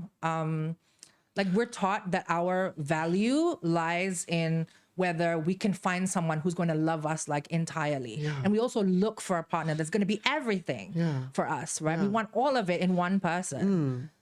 And I just don't know if that's that realistic for everybody. You know, for some people, yes, they found it wonderful. You're so lucky, you know, but for other people, it's like, well, you know, what if I love more than one person? Does that reduce the value of that one person over the, you know what I mean? Like, let's say, okay, obviously as a woman, like I can't, but just speaking casually, right? Like, let's say I do love two people and like that, just because I fall in love with someone else, that first person still has value to me. But because, you know, we've designed it in a way that like romantic love has to only be one person. That's the narrative. It only has to be one person, right? It just doesn't, it just makes, and it's so hard for us because we feel like, oh, if we don't meet that, right? It's like if when your husband cheats on you or something, right? You feel like, oh, it's a failure, like I did. And this is not me pro men cheating. Let's be very clear. Yeah. That's not what's happening here.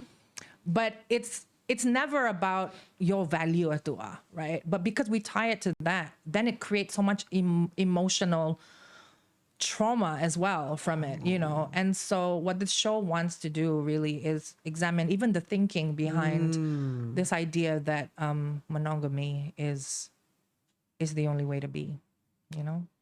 But how to do it in a way that is more like community minded, you know. Like if let's say I was going to be in this kind of situation, like I would never want to be with a man like if his wife was not okay with it, right? That's just not No, but sometimes and this is the thing that's funny, because there are women as well who've been married a while. They'll be like, I wouldn't mind. Yeah.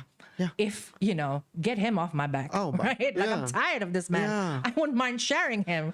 Yeah. There are some people that are serious like that. Are serious about it in that way. And so that's why I just think it's so interesting. There's so much that's unexplored. Damn. In that dynamic. It's very interesting. That is very, very interesting. Like, I feel like this can even, like, as a topic of discussion in an episode by itself will, like, definitely can talk for hours about this. Because now you've got my curiosity piqued. Yeah. Like, oh my God. Well, I can't give it all away. Yeah. I mean, we can talk more. You will be the first person to interview me when that show comes out. Okay. Promise. Yeah. Okay. HBO Max. Okay, that's the goal. HBO Max. It's Max saja. I don't want to let go of the HBO yet. I'm not ready. HBO is in itself, yeah. Tapi in this region masih lagi HBO Go. Nah kan? Go is different. Yeah, but it's still under the parent. Well, it depends what Max even looks like in the next few years, right? Yeah. But that is my top tier. I love. That's my favorite streaming platform. We are working towards there. Yeah, we were manifesting. It's happening. It is. It's already happened. Yeah. Wow, it's already happened. Yeah. It's just timing. Yeah. Yeah. It's a matter of. Yeah. Yeah. Thanks for sharing us your plans. That's really exciting. Oh yeah. So that's GaukGal. Yeah. And again, that's just one of the things. Yeah. Utaraku, you said was like a community, like a safe place. Yeah. So with Utaraku, again, part of the tumultuous last 7 years I've had. It's been 7 years. Yeah. And as I said, there was a lot of spiritual growth happening around that time as well. And I really had to put a magnifying glass onto my own bad behaviors. I have a temper. Ooh. I grew up, when you grow up in a household where there's just a lot of anger, right? That's how we all, I think a lot of households in Brunei is like that, right? Where we only know how to express our emotions through anger. And so I think for me, I didn't realize how my anger was then harmful to people around me. Right? Because again, it's only the closest people to you as well that gets the wrath of it. Yeah. Sebenarnya, yep. To everyone else, I'm just like, so sweet. Tapi, actually, I definitely had a temper. Macam, when I meet people who know me now, even my friends in New York, they're like, you would have tantrums. I'm like, I would have straight up tantrums. Okay, macam membuang barang, yes. Oh, yes. that bad. Macam just screaming, that kind of rage, right? And what usually angers you? Sometimes it's even small things, but it's it builds up. It's not even necessarily big things. Sometimes it's just and then you take advantage that the people who are closest to you and will love you will always be there, right? So you just lash out at them. Sometimes I'm not even angry at them, but I'm angry around them. And even then, I could see how, just an example, right? We have a caretaker at home. His name is Joko. Big fan of him. And this one time I was screaming because I was mad about something. I wasn't mad at him. I was just mad. And I was just screaming, right? Dalam rumah tu. And I could see him macam gagal. I could see, I was like, and I'm like, oh my God, I am traumatizing this man. Yeah. When you can just see in their eyes, in their soul, fear. In that minute, and it's just fear. You're like, oh my God. I This needs to stop. Yeah. And also my younger sister would always get it as well. And I love her with my whole heart, and more, right? My whole body, I love my younger sister. And it was starting to affect our relationship. And again, when I say macam dia pelangku macam pemarah every day. Yeah. I wasn't an abuser or anything, not to that level. And I think another person, so this was all around that same time when I noticed it. It was my sister, it was Joko, and it was Nick, my co-host on Hot Mess at the time, because we were spending so much time together. Yeah. 3 hours a day, 5 days a week. So macam Anus dah tu nampak dah tu true. And so and sometimes we would fight. And I felt so much guilt over I felt like I was harmful. And And so there was a point when I really just did a hard stop. And I was like, I can't do this anymore, right? And so that's just one example of like all of the other spiritual journey that was happening. Because when you go through so much change in your life, then there's constantly things that's happening, and you have to learn in each moment, like, how do I be a better person from this? Like, how do I come away from this? And like, how do I do the right thing in this situation? So, yeah, so I think with all of that, and then I became a gentler person, and I learned how to be a safe person for someone else, you know, of just really being completely non-judgmental, just be who you are. We're good, right? And I know how much that has become a reality now, because every time I spend time with someone, even if it's someone I'm meeting for the first time, they're opening up to me. They're just, you know, telling me things. And I know that I provide that feeling of safety for people. And so I want more people to be able to know how to be that way. Yeah. And to be like that, you also have to do your own healing first. That's you know? And so I love therapy. Like, a big shout out to Dr. Jo, who used to have her own clinic, Holistica Clinic, but she's not there anymore. Because she was my counselor and she helped me through a lot. This is Dr. Jo Jafar. Really just... Jaffa, is he Bruneian? She. Is she Bruneian? Yeah. Oh. Amazing woman. Wow. And so she really helped me a lot with a lot of my shit, really. And so I know how valuable it is to be able to, and I know some people are just like, apa kan, macam mesti ka, like, you know, like these are all things in the past, like just move on already. And I get why people might think that way. Tapi whenever you are hurt, and especially when it's trauma, there is an emotional wound that forms inside, right? There's an inner wound, I call it. And so as life gets complicated, as you get older, you go through things, like these wounds are going to be visited, right? Like what we said earlier, macam kana, what is the word? Kubis. Yeah. Right? Kubak. Yeah. Kubis. Bukan sayur gitu. Sayur kali ya? My Malay is cabbage. Shit. Yeah, maybe. Yeah. Actually, yes. Sayur kubis. Kubak. Yeah. Okay. Yeah. Anyway, kubak. Yeah. And but I also know that therapy is not that accessible to a lot of people. Yep, true. Right? So I'm like, how do I provide this kind of care in a way that like, that people can afford, right? And I think community is the only way to do it, really. And I think that, you know, by right, the nature of our culture pun is community lah. But this whole individualization of society is happening a lot more now, especially with like technology and I guess like Western influence as well.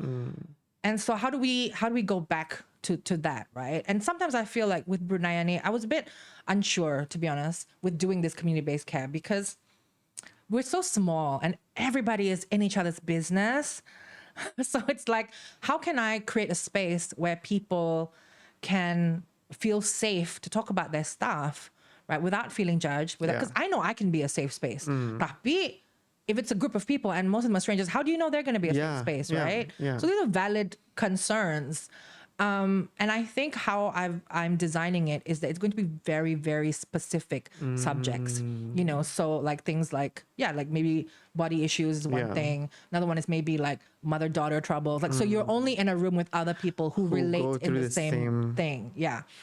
And the idea is, again, this is, if you can still go to therapy, please go. Like, I'm not touting myself as some replacement, but you have to, as I said, you have to surround yourself, right? So you can't just do therapy. You also have to have other kinds of support. And so what I want Utaraku to be is like a way to provide this kind of support, you know, because sometimes the support system that you think you do have, they're not even really good support systems, right? If you're around people who don't understand your journey, who are being judgmental, they're not going to be providing emotional support for you, right? So, so my dream really with this is to start to build trust in each other again. And again, and learn how to be vulnerable, learn how to examine the own ways that you're shitty, but in a safe space, right? Like, we all are jerks in some way. Yeah. But we have to learn how to be with each other. Yes. And so how do we do that? Right? So yeah, I also do want to offer this for corporations, to be honest, because I feel like a lot of workplaces need healing. Yeah. Because sayang juto, you have all of these people that are qualified, you know, they're very capable when it comes to the work. But when it comes to dealing with other people in the office, banyak dramahan. Yes. And I've worked enough places in Brunei to know that this is present everywhere. Yes. Right? It's a bit woo. I don't know which company would be open to that. But I just feel like, for value, right? Like, what do you do when your team are all like baklai? Or they don't get along? Oh my God. Right? That's going to impact your how well things get done. Yes. Right? Performance, productivity. Yeah. So almost like as a mediator, like an external party who can try and like create this kind of safeness and help build the team back together kind of thing. That's something that I would offer as well.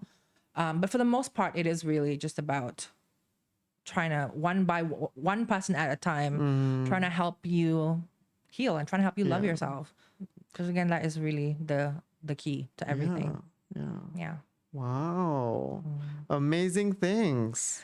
Thank you. Yeah, GaukGal and Utaraku. I keep saying gal. GaukGal. GaukGal. Gotta bring some ada slang Caribbean flavor. Oh ba, GaukGal. Okay, GaukGal GaukGal. and Utaraku. Yes. Wow. Yeah, those all two the best things. with those two. Thank you so much for Yeah. asking me about them. Of course. I want everyone else to know about it too. I hope you'll come to one of the I sessions. will. I mean, if you'll have me. Of course. Yeah, a text There'll message be some- away. I mean, I'm planning I'll release like a schedule of like all the different themes and topics, Yes. you know? Yeah. So, Yeah. So, yeah, hopefully you'll come too. If you like what you're seeing. Promo. Sorry. It's okay. No, it's all good. Yeah. How do you feel about if we take a quick minute before we end this? How do you feel about taking a quick trip to when you were in New York? Oh, sure. Okay. Yeah. Okay. So I know it may be hard, but share with us one of the highlights. If you can contain them into like the highlights. Yeah, or one huge highlight that you feel like is on top of your head right now when you were in New York. I met. Wait, is this the Yahweh? Yeah. Oh.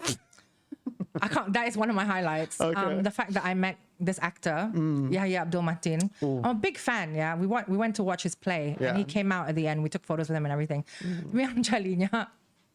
I was posting it on my stories, and I was just like supporting my husband at Yahya. You know what I mean? Apparently, some people watched it, and they really thought I had gotten married in New York. They're like, Alhamdulillah, Tiwin. And I'm like, manifesting that. Yeah. Although I think he's dating somebody. Oh, really? It's okay. Okay. We're good. Yeah. That was one. I think just because I was with like my sister and like another friend of mine, Joy. It was just like such a fun night. Yeah. But it was just, and I think it's just an example of one of those things of like anything can happen in New York kind of vibe, you know? So, but yeah, that's a highlight. Another one was going to the Hamptons. Ooh. That one was definitely unexpected. But I had befriended this girl, and she's still one of my best friends now. Like, we're still in touch. Wow. And her family has a house in the Hamptons. Wow. And so during the summer, she was just like, let's go. I'm just like, okay, great, right? Again, macam tahu ko pulang iya ni berduit orangnya. Tapi I didn't understand like betapa banyak duitnya tu, you know, because. Like, again, I don't even know these things. Like, I was posting on my stories, and then people were telling me, like, oh, because I was saying that we were going to her house, was like in East Hampton. And apparently, ito arah yang paling kaya to. Oh my God. Yeah, because in TV shows, you would see like all these rich people go to the Hamptons. Yeah. For like but within the Hamptons, East Hampton is the most is yang paling coveted and like really. Apparently. Okay. Yeah. And so it was just like access to a world. I was like, what on earth? Yeah. So you can see it in my stories, but it's like this just massive house. It's just gorgeous. And apparently arah that area tu pun kan macam they're all allocated like a private beach. Oh yeah. I remember that. And so like, and on that beach, it's like that's where like Beyonce and Jay-Z go in the Hamptons. You know, like the parents were apparently, but they're like, yeah, we saw Beyonce and Jay-Z like on the beach. Yeah. Yeah. I mean, I've met Beyonce before anyway, so I'm like, it's fine. We're good. I didn't want to be like a stalker about it, you know. Yeah. So but yeah, so that was a really fun, because it was 4th of July weekend as well. So I just felt like I had a real like American experience, like going to the beach and the fireworks, you know. So that was really special. Wow. Yeah. But I think just overall, like it's just a highlight after highlight. It really feels like that. It's so fun. Living a really dream. had a really had a great time. Yeah. Wow, I remember like every single morning. I think I even sent you a DM like every single morning. It would make my day already when I see your stories like on my, you know, the stories atau kan macam apa lagi update-nya today. Like seriously, I was living through you in New York. I think a lot of people were at that time. Yeah, but we're also still like very excited for you to have you back here and see what you have next. No pressure, take your time, but like also definitely 100% excited. I appreciate that you're like no pressure. Oh no, no, because I know how it feels. Yeah, you know, and I'm pretty sure like you're also like much okay, let's just give me room to breathe. Like I know people are excited to see what's next, but we're all gonna be patient with you. Thank you very much for being patient with me. Yeah, but that polygamy series though, that's the on top of my list for you. But yeah, I know, I'm excited to see that too. Yeah. Yeah, but thank you so much, Izzy, for all your very wonderful questions. Thank you so much. Yeah. Thank you so much for opening up and sharing so much as well. I feel like I learned. Thank you, Marathon. But genuinely. Thank you for this. Yeah. No, thank you. Yeah. For you. Okay, I think we can end our thank yous. Okay. But as the host, seriously, I would like to thank you for making the time to be here and sharing so much information and so much of your life as well. I feel like I learned a lot, and I hope our listeners will too. And Thank you. that, I want to say that's all we have for today. Okay. Thanks. Thank you. Okay, it's a wrap. Thank you, guys. Oh my God.